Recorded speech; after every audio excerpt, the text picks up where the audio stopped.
कोती पैरी बहे,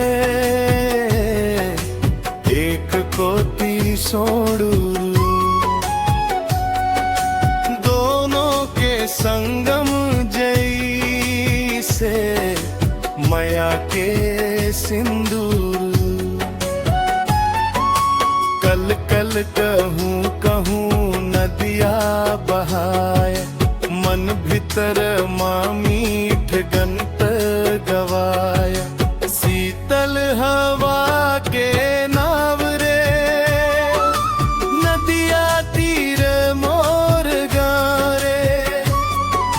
नीम आमा के छाँव रे, नदिया तीर मोर गाँव रे।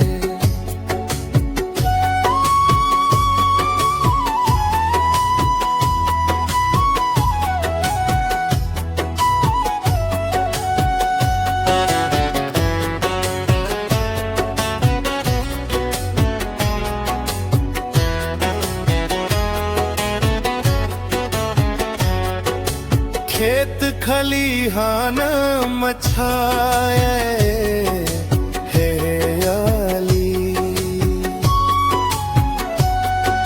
सुघर दिखाए मोर गाँव के डारी डारी। मड़वा में बाजे जब मोहरी औ मांदर, नाच उठे सबको नो होक के मगन। सुघर है सबो ठाव रे, नदिया तीर मोर गाँव रे। नीम आमा के छोरे, नदिया तीर मोर गाँव रे।